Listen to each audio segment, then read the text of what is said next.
Tamam, güzel oldu.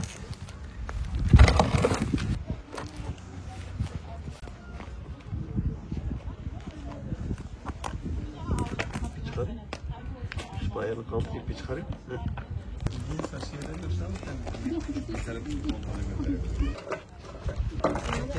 İplerini artık sonra yapacağım. Saçını da gidiyorum. Ben dur seni. Gel Şeyma bakayım, ayağını koy. Aferin sana. Evet. Heh. Şeyma ipi buradadır, sonra takarsın, tamam mı? Bak.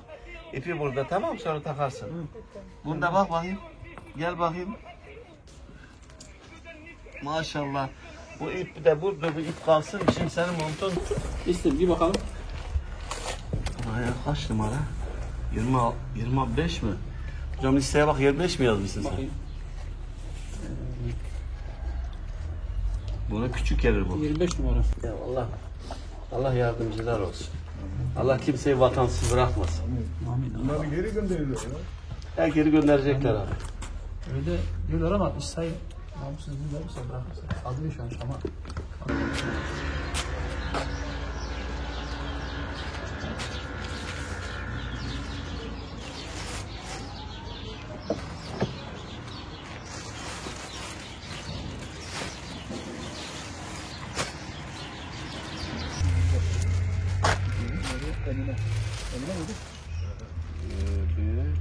Bir de Emine.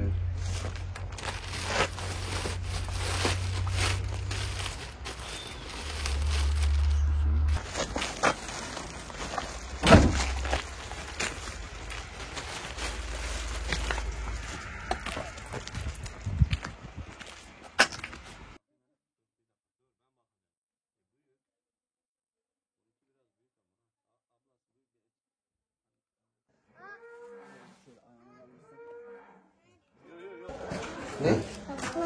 Çok güzel. Tamam, beğendin mi tamam? Abi dur, montunu da bize, sen bizi yönlendirsin İslam abi.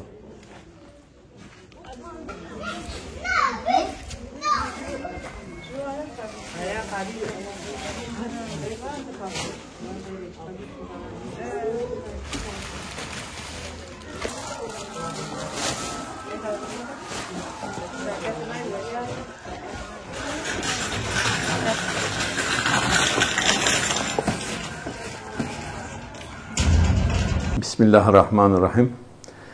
Umut Kervanı'nın her sene gelenek haline getirdiği bot, mont ve bu sene de artı bir kış elbisesi eklediği bir kampanyamız vardı.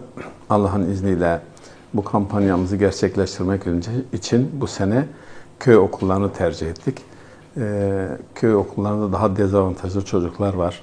Çadırda kalanlar, tarım arazide çalışan çocuklar. Bu sene onları tercih ettik ve botlarımızı, montlarımızı genelde onlara verdik. Kampanyamız çok güzel geçti. Soğuk kış günlerinde bir nebze de olsa o çocukların yüreğinin, bedeninin ısınmasına vesile olduysak ne mutlu bize. Bunda katkı sağlayan tüm hayır sahiplerine teşekkür ediyorum. Rabbim onlardan razı olsun. Onların, bu çocukların yüzünün gülmesine vesile olduğu için Allah onlardan razı olsun. İnşallah bu hayırların devamını diliyoruz. Ve Umut Kervan'da bu güzel çalışmalarına inşallah devam edecek. Allah razı olsun.